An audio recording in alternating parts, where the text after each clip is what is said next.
ध्यान से आप लोगों को देखना है, बढ़िया से एक्सप्लेन करूंगा। और कुछ आंसर जो है वो मॉडल सेट में गलत भी दिया हुआ है, लगभग 8-10 का गलत दिया हुआ रहता है। तो इसलिए अपने टीचर से जरूर जो है पूछ करके सारा आंसर कंफर्म कर ले और उसके बाद बनाए। चलिए शुरू करते हैं पहला क्वेश्चन से। बोला गया है दंत विशेषज्ञ किस दर्पण का प्रयोग मरीज के दांतों का बड़ा प्रतिबिंब देखने के लिए करते हैं। तो बड़ा प्रतिबिंब बताओ कौन सा दर्पण में बनता है। समतल दर्पण में तो बराबर प्रतिबिंब बनता है, अवतल में बड़ा भी बनता है, छोटा भी बनता है, और उत्तल में हमेशा छोटा प्रतिबिंब बनता है। तो कौन सा दर्पण हो जाएगा, अवतल दर्पण में हो जाएगा जब बड़ा प्रतिबिंब बनता है। अवतल दर्पण में जब वस्तु को उसके सामने रखा जाता है। उसके बाद बोला गया है सेकंड में कौन सा लेंस अपसारी लेंस भी कहा जाता है। अपसारी का मतलब क्या हुआ, फैलता है ना, फैलना। और कौन सा लेंस फैलाता है, अवतल लेंस। अवतल लेंस क्या करता है, फैलाता है। पुतली के साइज को कौन नियंत्रित करता है। तो पुतली किसको बोलते हैं, वो आंख में जो छोटा सा काला कलर का पार्ट होता है इसी को पुतली बोलते हैं, और इसी से सारा रोशनी अंदर जाता है। इसका साइज बड़ा और छोटा होता है। जैसे अगर हम अंधेरा रूम में घुस गए तो उसका साइज क्या हो जाएगा, बड़ा हो जाएगा। अंधेरा रूम से अगर धूप में जाएंगे तो उसका साइज छोटा हो जाएगा। तो इसको बड़ा छोटा कौन करता है, ये वाला पार्ट जो है ये इसको बड़ा छोटा करता है। इसको क्या बोलते हैं, आइरिस बोलते हैं, यानी कि परितारिका बोला जाता है, जो कि रंगीन पार्ट होता है आंख का। नेक्स्ट बोला गया है किस दृष्टि दोष को अवतल और उत्तल दोनों लेंस से बने द्विफोकल लेंस द्वारा संशोधित किया जाता है। जरा दूरदृष्टिता, उसमें दोनों लेंस होता है, अवतल भी होता है और उत्तल भी होता है। न तो नजदीक का क्लियर दिखता है, न तो दूर का क्लियर दिखता है। बोला गया है नेक्स्ट में एक प्रयोग में अवतल दर्पण द्वारा किसी बिंब का प्रतिबिंब एक पर्दे पर प्राप्त किया जा सकता है। दर्पण की फोकस दूरी को निर्धारित करने के लिए क्या निर्धारित करना है, दर्पण का फोकस दूरी को निर्धारित करना है। तो किस दूरी का मापन करना होगा, दर्पण और पर्दा के बीच की दूरी, दर्पण तथा बिंब के बीच की दूरी, या फिर ये दोनों का मापन करना पड़ेगा या कोई नहीं। तो हमको अगर दर्पण का फोकस दूरी निकालना है तो दो ठो दूरी जरूरी है। एक तो दर्पण और पर्दा के बीच का दूरी कितना है, और दर्पण और बिंब का दूरी कितना है। ये दोनों से यानी कि ए और बी दोनों हो जाएगा इसका, है ना, ए और बी दोनों इसका हो जाएगा। दोनों का यूज किया जाएगा फोकस दूरी को निकालने के लिए। पुस्तक के छोटे अक्षरों को पढ़ने के लिए किस लेंस का उपयोग करना पसंद करेंगे, है ना। पुस्तक में छोटा छोटा बहुत छोटा सा अक्षर है, उसको अगर पढ़ना है तो इसमें से किस लेंस का प्रयोग करेंगे, अवतल लेंस का प्रयोग तो नहीं करेंगे। ठीक है, अब सवाल उठता है उत्तल लेंस का तो प्रयोग करेंगे। अवतल लेंस ये तीनों अवतल ही है, तो ये तीनों कट गया, उत्तल लेंस का हम लोग प्रयोग करेंगे, है ना। किसका प्रयोग करेंगे, उत्तल लेंस का प्रयोग करेंगे, क्योंकि ये तीनों क्या है, अवतल लेंस है, और अवतल लेंस का प्रयोग नहीं किया जाता है। आया समझ में। नेक्स्ट देखो, निम्नलिखित में से कौन विद्युत विभवांतर का एसआई मात्रक है।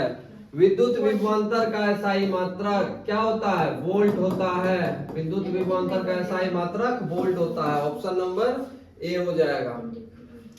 शॉर्ट सर्किट के समय परिपथ में विद्युत धारा का मान क्या हो जाता है। अगर शॉर्ट सर्किट होता है तो विद्युत धारा का मान बहुत अधिक होता है। नेक्स्ट दिया हुआ है तांबे के तार की एक आयताकार कुंडली है ना, आयताकार कुंडली है, ये इस तरह से रहता है, मोटर में रहता है ये आयताकार कुंडली है।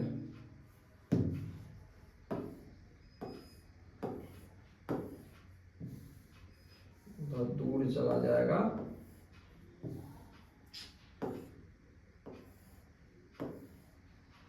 ये आयताकार कुंडली इस तरह से है। अब ये बीच में घूम रहा है ना, विद्युत धारा इधर से जा रहा है और इधर से वापस आ रहा है। तो इसी कॉन्सेप्ट पे क्वेश्चन है कि तांबा के तार की एक आयताकार कुंडली किसी चुंबकीय क्षेत्र में अगर घूर्णन करती है, ये जो कुंडली है वो क्या हो रहा है, घूर्णन कर रहा है। जब भी ये घूर्णन कर रहा है तो इस कुंडली में प्रेरित विद्युत धारा की दिशा में कितने परिभ्रमण के पश्चात परिवर्तन होगा। ये इधर जाएगा, इधर जाने के बाद ये वापस विद्युत धारा क्या हो गया, इसका बदल गया। तो वापस जब बदलेगा विद्युत धारा तो कितना घूमेगा, ये आधा घूमेगा। कितना घूमेगा, आधा घूमेगा। ये जैसे आधा घूमेगा विद्युत धारा क्या हो जाएगा, उसका दिशा बदल जाएगा। तो क्या हो जाएगा, आधा हो जाएगा इसका। आधा जब घूमता है तो विद्युत धारा का दिशा क्या हो जाता है, बदल जाता है। नेक्स्ट बोला गया है किसी विद्युत धारावाही सीधी लंबी परिनालिका के भीतर चुंबकीय क्षेत्र, कोई भी परिनालिका है ना, जैसे ये एक बेलन ले लेना है, बेलन मतलब कि ये एक कांटी हो गया या कुछ हो गया, अब इसके ऊपर जो है इस तरह से तार लपेटा गया है, ये क्या हो गया हमारा परिनालिका, इसको प्लस माइनस कर दिया गया है। तो यहाँ पर क्या हो जाएगा, विद्युत क्षेत्र जो है वो बन जाएगा यहाँ पर, है ना। जब यहाँ पर विद्युत अब अंदर में बोल रहा है, अंदर में क्या होगा, है ना, चुंबकीय क्षेत्र अंदर का क्या होगा, शून्य होता है, शून्य नहीं होता है। इसके सिरे की ओर जाने पर घटता है, जब इधर से सिरे की तरफ आएंगे तो घटेगा, ऐसा भी नहीं होगा। इसके सिरे की ओर जाने पर बढ़ता है, सिरे की ओर, क्योंकि अगर भीतर में देखें तो सब लाइन क्या होता है, पास पास होता है, और भीतर में जो लाइन है चुंबकीय क्षेत्र का रेखा है वो क्या होता है, समांतर होता है, और भीतर में क्या होता है, पास पास होता है। तो लगभग समान होता है हर जगह, अंदर में हर जगह क्या होगा, लगभग समान होगा, बाहर में समान नहीं होगा। काहे कि बाहर में देखो यहाँ पर बहुत ज्यादा कम दूरी है दो ठो समांतर रेखा के बीच में, और यहाँ पर ज्यादा दूरी है तो समान नहीं होगा।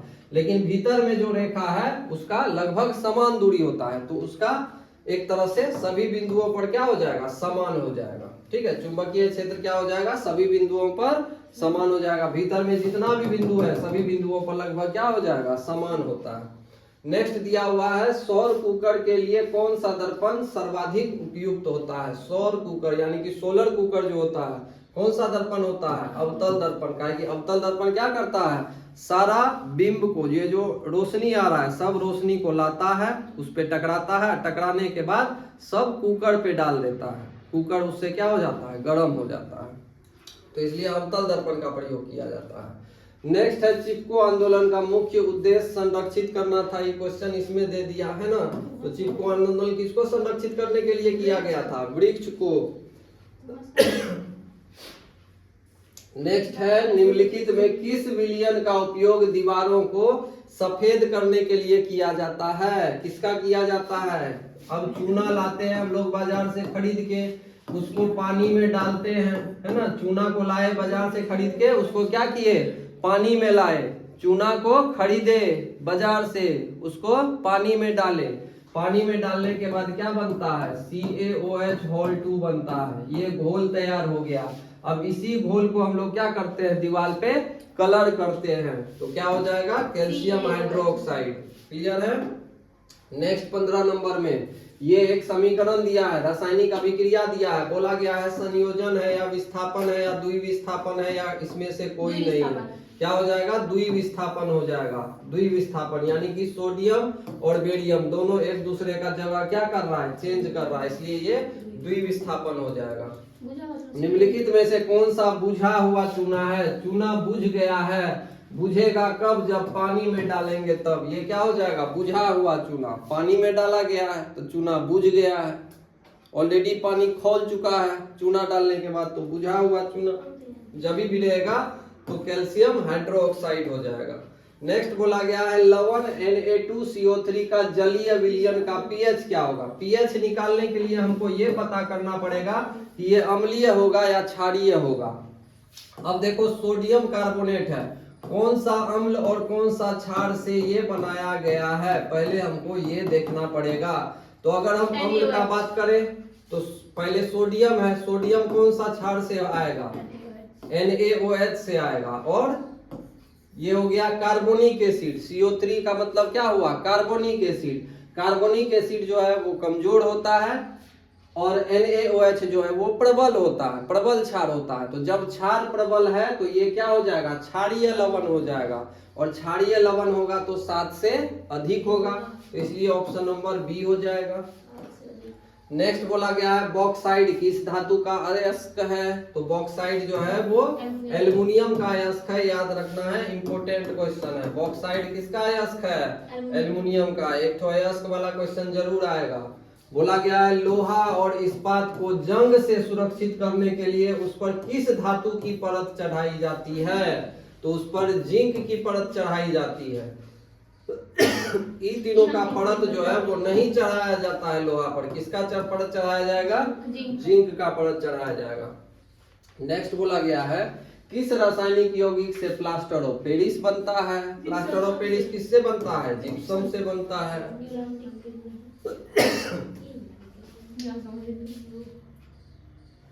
प्रोपेनॉन में उपस्थित क्रियात्मक समूह इसमें से कौन सा है? प्रोपेनॉन में उपस्थित, प्रोपेनॉन का इस तरह से होता है।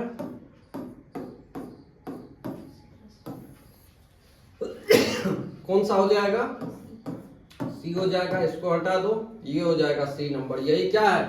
प्रोपेनॉन में उपस्थित क्रियात्मक समूह कौन सा हो जाएगा? तो ऑप्शन नंबर सी हो जाएगा। क्लियर है? नेक्स्ट क्वेश्चन देखो, बोला गया है एसिटिक अम्ल का यूपीएससी नाम क्या है? एसिटिक अम्ल का इथेनोइक अम्ल होता है। बहुत इजी क्वेश्चन है, इंपोर्टेंट। नेक्स्ट क्वेश्चन देखो, बोला गया है इसमें विद्युत अपघटनी परिष्करण में अशुद्ध धातु को बनाया जाता है। अब अशुद्ध धातु को हमको क्या करना है? निकालना है। अशुद्ध धातु को हटाना है, भगाना है। कैसे भागेगा? जब इससे इलेक्ट्रॉन हम लोग छीनेंगे। इलेक्ट्रॉन छीनेंगे, अशुद्ध धातु क्या हो जाएगा? आयन बन जाएगा।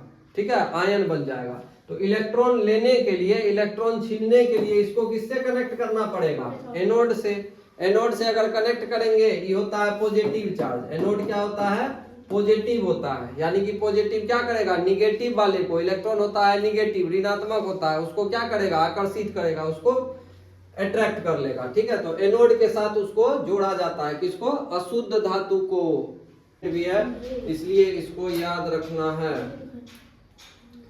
नेक्स्ट देखो, बोला गया अष्टक सिद्धांत को किसने स्थापित किया था? अष्टक सिद्धांत को जॉन न्यूलैंड्स ने स्थापित किया था बाद में, है ना? कौन किया था? जॉन न्यूलैंड्स स्थापित किया था। 25 में बोला गया है आधुनिक आवर्त नियम के अनुसार तत्वों का गुणधर्म। बताने न दो,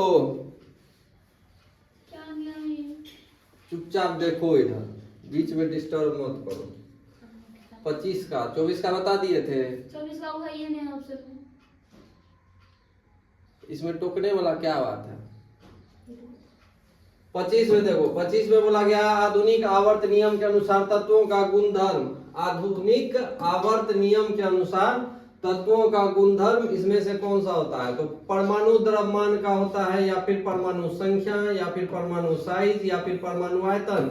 परमाणु संख्या के आधार पे होता है। ऑप्शन नंबर बी हो जाएगा। निम्नलिखित में कौन सा आयन लाल लिटमस को नीला कर देता है? तो नीला कर रहा है, इसका मतलब क्या है? क्षार है। क्षार ही नीला करता है लाल लिटमस पेपर को। और जब क्षार है तो कौन सा हो जाएगा? हाइड्रोक्साइड आयन हो जाएगा। नेक्स्ट बोला गया है पादप में जाइलम क्या करता है? तो पानी को लेकर के ऊपर जाता है, और फ्लोएम जो है वो पत्ता में जो भोजन बना उसको हर एक प्लांट के पार्ट्स तक पहुंचाता है। तो जाइलम क्या करेगा? जल का वहन करेगा। निम्नलिखित में किसे कोशिका का ऊर्जा मुद्रा के रूप में बोला जाना जाता है? तो एटीपी को बोला जाता है ना? एटीपी को बोला जाता है ऊर्जा का मुद्रा। उसके बाद पत्तियों में गैस का आदान प्रदान कहाँ होता है? गैस का आदान प्रदान रंध्र में होता है, जिसको स्टोमाटा बोलते हैं। पत्ता के सतह पर छोटा छोटा छेद होता है, स्टोमाटा बोला जाता है हिंदी में, उसको रंध्र बोला जाता है। हृदय से रक्त को संपूर्ण शरीर में इसमें से कौन पंप करता है? तो निलय के द्वारा पंप होता है। आलिंद में खून आता है, आलिंद से निलय में जाता है, और निलय नीचे में रहता है, और निलय उसको पंप करता है तो शरीर के विभिन्न भाग में जाता है। नेक्स्ट दिया हुआ है कौन सा पादप हार्मोन पत्तियों के मुरझाने के लिए उत्तरदायी है? तो जब भी मुरझाने का बोलेगा, मतलब पत्ता में कुछ भी साइज छोटा हुआ है, मुरझा रहा है, तो उस सब में एब्सेसिक अम्ल जो है एक तरह से रुकावट पैदा करता है, तो एब्सेसिक अम्ल हो जाएगा। जड़ का अधोगामी वृद्धि, जड़ जब नीचे के तरफ जा रहा है, जड़ का वृद्धि किधर होता है? नीचे के तरफ, तो ग्रेविटी के तरफ हो रहा है, यानी कि गुरुत्वाकर्षण के तरफ हो रहा है, इसलिए क्या हो जाएगा? गुरुत्वानुवर्तन हो जाएगा। 33 में देखो बोला गया है पोन्स मेडुला और अनुमस्तिष्क किसका भाग होता है। ये तीनों जो होता है वो पश्च मस्तिष्क का भाग होता है, पीछे के तरफ रहता है, ठीक है। पश्च मस्तिष्क का एक भाग होता है। ये तीनों पोन्स मेडुला और अनुमस्तिष्क किसका भाग होता है, पश्च मस्तिष्क का भाग होता है, जो कि पीछे के तरफ रहता है। उसके बाद नेक्स्ट क्वेश्चन, निम्नलिखित कौन सी अनैच्छिक क्रिया नहीं है। निम्नलिखित में कौन सी अनैच्छिक क्रिया नहीं है। ऐच्छिक मतलब जो हम अपने मन से उसको कंट्रोल कर सकते हैं, अनैच्छिक मतलब होता है हमारे कंट्रोल में नहीं होता है। कौन सा हमारे कंट्रोल में नहीं है, अनैच्छिक क्रिया नहीं है बोला गया है। अनैच्छिक क्रिया नहीं है, इसका मतलब क्या हुआ, ऐच्छिक क्रिया होगी। ऐच्छिक क्रिया इसमें से कौन सा है, चबाना। चबाना क्या हो जाएगा, ऐच्छिक क्रिया हो जाएगा, है ना। चबाना क्या होगा, ऐच्छिक क्रिया होगा। अनैच्छिक क्रिया कौन सा नहीं है, चबाना नहीं है अनैच्छिक क्रिया। कौन सा क्रिया हो जाएगा, ऐच्छिक क्रिया हो जाएगा। 35 में अलैंगिक जनन मुकुलन द्वारा होता है। कौन सा होता है, ईस्ट में होता है। ईस्ट में ही मुकुलन के द्वारा अलैंगिक जनन होता है। नेक्स्ट बोला गया है शुक्राणु का निर्माण होता है। शुक्राणु का निर्माण कहाँ होता है, वृषण में होता है। शुक्राणु का निर्माण वृषण में होता है। शुक्राणु का निर्माण कहाँ होता है, वृषण में होता है। 37 में देखो पुष्प का कौन सा भाग फल बनाता है। बताओ कौन सा होगा, पुष्प का कौन सा भाग फल बनाता है, अंडाशय। इंपोर्टेंट क्वेश्चन है, ठीक है। पुष्प का कौन सा भाग फूल बनाता है, अंडाशय बनाता है। नेक्स्ट है लिंग गुण सूत्र का पूर्ण जोड़ा किसमें पाया जाता है। पूर्ण जोड़ा का मतलब क्या हुआ, डबल एक्स, ये जोड़ा में है, पूर्ण जोड़ा है जो कि स्त्री में पाया जाता है, पुरुष में एक्स वाई होता है। पूर्ण जोड़ा ये नहीं है, अलग अलग है। नेक्स्ट है मानव शरीर के किसी सामान्य कोशिकाओं में गुण सूत्र कितने युग्म, युग्म मतलब क्या होता है, जोड़ा। युग मतलब जोड़ा, कितना जोड़ा होता है, 23 जोड़ा होता है। अगर संख्या पूछेगा तो 46 हो जाएगा, जोड़ा पूछेगा तो 23 हो जाएगा।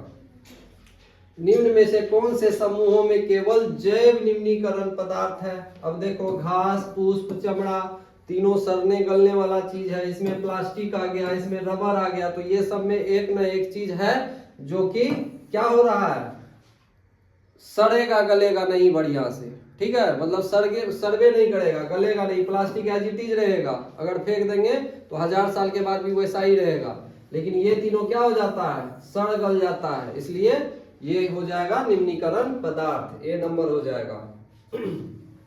किलोवाट घंटा किसका मात्रक होता है ना। किलोवाट घंटा, किलोवाट घंटा बताए थे किसका होता है, विद्युत ऊर्जा का होता है, एनर्जी का होता है किलोवाट घंटा। नेक्स्ट दिया हुआ है एक विद्युत यूनिट किसके बराबर होता है, तो एक यूनिट जो है किसके बराबर होता है, एक यूनिट बराबर 1 किलोवाट घंटा होता है। 1 किलोवाट घंटा के बराबर होता है एक यूनिट, है ना। एक यूनिट किसके बराबर होता है, 1 किलोवाट घंटा के बराबर होता है। नेक्स्ट है जीवाश्म ईंधन। जीवाश्म ईंधन कौन कौन सा होता है, कोयला होता है और पेट्रोलियम होता है, तो कोयला हो जाएगा जीवाश्म ईंधन। बाकी ये सब जीवाश्म ईंधन नहीं है, कोयला जीवाश्म ईंधन होगा। गोबर गैस किस एक प्रकार की प्राकृतिक गैस है या बायोगैस है, बायोगैस है। लकड़ी चूल्हा तो है नहीं, क्या हो जाएगा, बायोगैस हो जाएगा। बायोगैस का उत्पादन कहाँ किससे होता है, गोबर से होता है, गोबर से ही बायोगैस का उत्पादन होता है। दोनों एक दूसरे से रिलेटेड क्वेश्चन था। नेक्स्ट है निम्न में से कौन सा उत्पाद लेड नाइट्रेट को गर्म करने पर प्राप्त होता है। लेड नाइट्रेट क्या हो जाएगा, PbNO3 का होल 2। जब इसको हम लोग गर्म करेंगे तो PbO बनेगा और NO2 बनेगा और ऑक्सीजन बनेगा। इसको बैलेंस भी कर देना है, जब भी रासायनिक अभिक्रिया लिखना है संतुलित करना जरूरी है। क्या बन रहा है, NO2 और O2, NO2 और O2, ऑप्शन नंबर डी। इस रिएक्शन को याद रखना है। नेक्स्ट है निम्न में से कौन सा सही है, Na2CO3 धोवन सोडा होता है ना, धोवन सोडा का फॉर्मूला देखो ये होता है ना, बी नंबर सही है। ये सब गलत है, धोवन सोडा का फॉर्मूला Na2CO3.10H2O होता है। नेक्स्ट है जिंक से लोहे के लेपन करने की विधि को क्या कहते हैं, गैल्वेनीकरण कहते हैं। क्या कहते हैं, गैल्वेनीकरण, जिंक का लेयर चढ़ा दिया जाता है किस पर, लोहा पर, लोहा को जंग से बचाने के लिए। उसके बाद निम्नलिखित में कौन गंधीय सूचक है, गंधीय सूचक मतलब सुगंध, उसका जो सुगंध होगा उससे पता चलेगा वो अम्ल है कि क्षार है। कौन सा नहीं है, शकरकंद, शकरकंद से हमको नहीं पता चलता है, बाकी ये तीनों से पता चलता है, पता कर सकते हैं अम्ल होगा या क्षार होगा। इसमें से द्विक्षारीय अम्ल कौन सा है, जिसमें 2 ठो हाइड्रोजन है, 2 ठो हाइड्रोजन इसमें है, तो ये क्या हो जाएगा, द्विक्षारीय अम्ल हो जाएगा। पोटास एलम क्या होता है, पोटास एलम में 2 ठो लवण होता है, 2 लवण पोटास एलम में होता है, ठीक है, 2 लवण होता है पोटास एलम में, तो 2 लवण हो जाएगा। नेक्स्ट है प्रबल लवण, कौन सा है, प्रबल लवण का मतलब क्या हुआ, प्रबल लवण का मतलब क्या हुआ, पानी में बढ़िया से घुल जाए, एकदम जो बढ़िया से घुल जाएगा पानी में वही प्रबल लवण होगा। इसमें से कौन पानी में बढ़िया से घुल जाएगा, NaCl, NaCl जो है वो पानी में बढ़िया से घुल जाएगा, बाकी ये सब बढ़िया से नहीं घुलेगा, घुलेगा लेकिन बढ़िया से नहीं घुलेगा, लेकिन NaCl जो है वो बढ़िया से घुल जाता है, इसीलिए प्रबल लवण यही होगा। नेक्स्ट है एक से अधिक अम्लीय लवण बनाएगा, कौन एक से अधिक अम्लीय लवण बनाएगा, अब बताओ सबसे, इसमें प्रबल अम्ल कौन सा है, प्रबल अम्ल ये होता है, ठीक है, 3 ठो तो होवे करता है, एक ठो फॉस्फोरिक एसिड भी होता है, फॉस्फोरिक अम्ल भी होता है, क्या बोलेंगे इसको, फॉस्फोरिक अम्ल भी बोलेंगे, ये भी प्रबल अम्ल में आता है, गिना जाता है, इसीलिए ऑप्शन नंबर बी हो जाएगा। उसके बाद है एक विलयन किसी नीले लिटमस पेपर को लाल कर रहा है, नीला को लाल कर रहा है, इसका मतलब अम्ल है, ठीक है, तो संभवतः विलयन का पीएच, अब जब अम्ल है तो पीएच क्या होगा, 7 से कम होगा, 7 से कम, क्या होगा 7 से कम, 6 होगा, 6 होगा ना, 7 से कम यानी कि 6, ऑप्शन नंबर ए।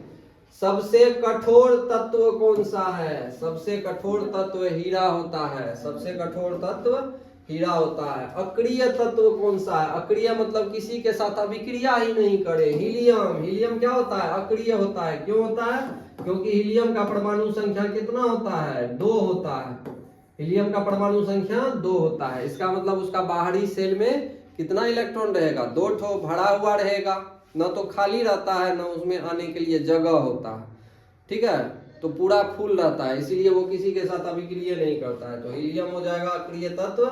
मीथेन में कितने संयोजक बंधन होते हैं, मीथेन में कितना होगा, 4 होगा कि नहीं होगा, वो बताओ, है ना, मीथेन में कितना हो जाएगा, जिसका फॉर्मूला क्या होता है, CH4 होता है, कितना हो जाएगा, 4 हो जाएगा। नेक्स्ट बोला गया है आधुनिक आवर्त सारणी में तत्वों के वर्गीकरण का आधार क्या है, परमाणु संख्या है, सिंपल क्वेश्चन है, कैसे वर्गीकरण किया गया है, परमाणु संख्या के आधार पे किया गया है। नेक्स्ट बोला गया है अमोनिया, अमोनिया का पहले सूत्र हमको लिखना पड़ेगा, अमोनिया का सूत्र होता है NH3, अमोनिया गैस होता है, के अणु में नाइट्रोजन और हाइड्रोजन के परमाणुओं की संख्या का अनुपात, इसमें क्या ठो परमाणु है, 1 ठो, इसमें क्या ठो है, 3 ठो, मतलब नाइट्रोजन 1 ठो है, हाइड्रोजन 3 ठो है, इसका अनुपात क्या हो जाएगा, 1:3, पहले नाइट्रोजन का ही लिखना है, इसलिए पहले नाइट्रोजन का ही लिखेंगे, तो 1:3 हो जाएगा। उसके बाद बोला गया है इंसुलिन नामक हार्मोन की कमी से कौन सा रोग होता है, मधुमेह, जिसको हम लोग क्या बोलते हैं, डायबिटीज, चीनी, तो मधुमेह रोग होता है इंसुलिन के कमी से। असल में वाष्पोत्सर्जन कैसी प्रक्रिया है, वाष्पोत्सर्जन किसमें होता है, पौधा में होता है ना, पानी भाप बन के ऊपर चला, पानी जो भाप बनता है गर्म करते हैं तब होता है, और जब भाप बना है तो वो वापस पानी भी बन जाएगा, तो इसीलिए कौन सा हो गया, ये भौतिक प्रतिक्रिया हो गया। निम्नलिखित में से कौन सा पादप हार्मोन है, इसमें से पादप हार्मोन कौन सा होगा, पादप हार्मोन जिब्रेलिन हो जाएगा, है ना, पौधा में जो रहता है उसी को पादप हार्मोन बोलते हैं, क्या हो जाएगा, जिब्रेलिन हो जाएगा, और ये सब तो मनुष्य में पाया जाता है, जिब्रेलिन इसका सही उत्तर होगा। नेक्स्ट बोला गया है 2 तंत्रिका कोशिकाओं के मध्य खाली स्थान को कहते हैं, 2 ठो जो न्यूरॉन रहेगा, तंत्रिका कोशिका रहेगा, उसके बीच का जो खाली जगह होता है उसको क्या बोला जाता है, साइनेप्स बोला जाता है, साइनेप्टिक दरार बोला जाता है, ऑप्शन नंबर क्या हो जाएगा, बी हो जाएगा, ऑप्शन नंबर बी। नेक्स्ट बोला गया है निम्न में कौन मानव में मादा जनन तंत्र का भाग नहीं है? शुक्रवाहिका थोड़े होता है मादा में, नहीं होता है, नर में होता है। ये तीनों रहेगा, लेकिन ये शुक्रवाहिका जो है वो मादा का पार्ट नहीं है, वो नर का पार्ट है। उसके बाद परागकोश में क्या होता है? इसमें से परागकोश में परागकण होता है। उसके बाद है द ओरिजिन ऑफ स्पीसीज नामक पुस्तक किसने लिखी? ठीक है, किसने लिखी थी? डार्विन ने लिखी थी। वैसे ये बुक में आउट ऑफ सिलेबस है, इसका कोई मतलब नहीं है ये क्वेश्चन करने का, बता देते हैं डार्विन ने की थी। उसके बाद है मनुष्य में कितने जोड़े गुणसूत्र पाए जाते हैं? जोड़ा पूछ रहा है तो जोड़ा में क्या हो जाएगा? 23। अगर संख्या पूछेगा तो संख्या में 46 हो जाएगा। नेक्स्ट बोला गया है निम्न में कौन एक जलीय आहार श्रृंखला है? एक जलीय मतलब जल का आहार श्रृंखला होना चाहिए। यहाँ पर देखो घास दिया है, घास दिया है, घास दिया, तो ये तीनों जल में होवे नहीं करेगा, तो क्या हो जाएगा? B number. शैवाल भी पानी में रहता है, जलीय कीट भी पानी में रहेगा, मछली भी पानी में रहेगा। ऑप्शन नंबर बी हो जाएगा। इसमें देखो बोला गया है निम्नलिखित में किसे आप उपभोक्ता की श्रेणी में रखेंगे? उपभोक्ता का श्रेणी में किसको रखेंगे? जंगली जानवर को, क्योंकि यही छोटे जानवर को खाता है और पौधा वगैरह को भी कहीं ना कहीं इनडायरेक्टली। पौधा को कौन खाएगा? जो घास खाने वाला जानवर होता है वो, उसको कौन खाएगा? जंगली जानवर खाएगा। तो पौधा का एनर्जी कहीं ना कहीं इनडायरेक्टली किसमें आ रहा है? जंगली जानवर में आ रहा है, तो इसीलिए ये क्या हो जाएगा? उपभोक्ता हो जाएगा। गोलीय दर्पण में फोकस दूरी और वक्रता त्रिज्या के बीच संबंध है। आर बराबर क्या हो जाएगा? 2f हो जाएगा इसका। आर बराबर 2f सही है। आर बोला गया 72 में निर्गत किरण और अभिलंब के बीच के कोण को क्या कहते हैं? निर्गत किरण और अभिलंब के बीच के कोण को निर्गत कोण कहते हैं। क्या कहा जाता है? निर्गत कोण कहा जाता है। 1 मीटर फोकस दूरी वाले उत्तल लेंस की क्षमता मतलब P बराबर होता है 1/f, और f हमको लेना है मीटर में। f किसमें लेना है? मीटर में। मीटर में ऑलरेडी है। अब उत्तल लेंस है, उत्तल लेंस में क्या होता है? f प्लस होता है। उत्तल लेंस में f प्लस होता है, तो 1/1 हो जाएगा, यानी कि 1 डायोप्टर हो जाएगा प्लस में। प्लस का 1 डायोप्टर क्या है? ऑप्शन नंबर बी हो जाएगा। सामान्य आंख के लिए स्पष्ट दर्शन की न्यूनतम दूरी कितनी होती है? 25 सेंटीमीटर। हमको तो लगता है 99% ही क्वेश्चन एवे करेगा एग्जाम में, ठीक है। उसके बाद नेक्स्ट बोला गया है किस दृष्टि दोष के निवारण के लिए अवतल लेंस का उपयोग किया जाता है? पहले ही बता दिए। निकट।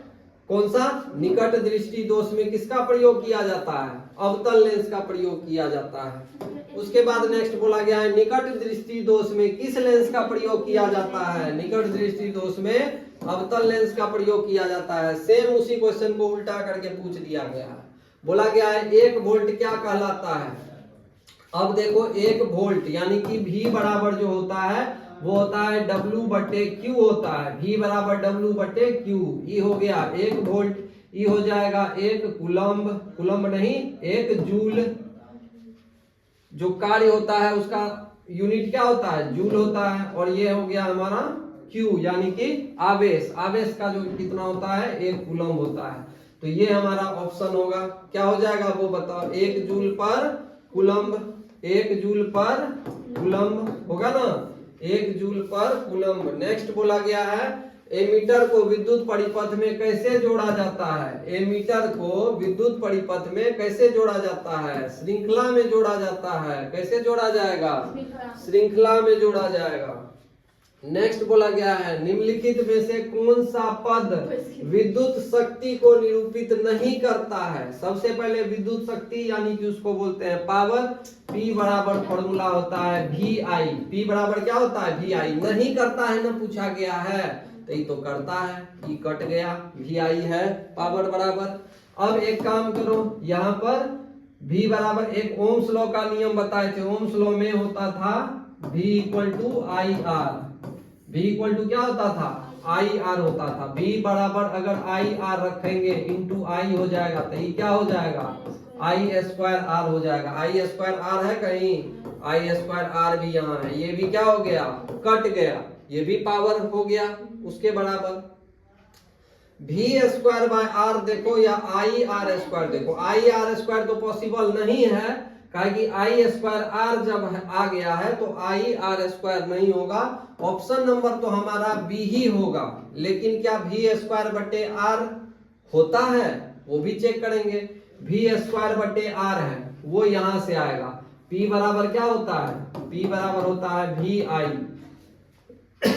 अब I बराबर क्या होगा? यहां से I बराबर हो जाएगा भी बटे आर।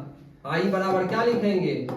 भी बटे आर। क्या हो जाएगा? भी स्क्वायर बटे आर। आ गया ना भी स्क्वायर बटे आर, पावर का फॉर्मूला। तो पावर का फॉर्मूला ये भी होगा, भी आई भी होगा, आई स्क्वायर आर भी होगा, तीनों हो गया पावर का फॉर्मूला। तो आई आर स्क्वायर जो है वो नहीं होगा विद्युत शक्ति का कोई फॉर्मूला। क्लियर है बात? नेक्स्ट बोला गया है एक कूलम्ब किसके तुल्य है? अब बताओ, ये जो आवेश होता है यानी कि Q बराबर, सबसे पहले I बराबर लिखते हैं। I बराबर होता है Q बटे T। फॉर्मूला बताए थे विद्युत धारा का, आवेश बटे समय। E हो गया हमारा 1 एम्पियर, E हो गया 1 कूलम्ब और E हो गया 1 सेकेंड। हमको क्या पूछ रहा है? 1 कूलम्ब बराबर, क्रॉस मल्टीप्लाई कर दो, 1 कूलम्ब बराबर क्या होगा? 1 एम्पियर सेकेंड। 1 एम्पियर गुना सेकेंड, 1 एम्पियर गुना सेकेंड बी नंबर में हो जाएगा। ठीक है, 1 एम्पियर गुना सेकेंड। क्रॉस मल्टीप्लाई करेंगे तो A और S क्या होगा? गुना में होगा, ना कि भागा में होगा, याद रखना।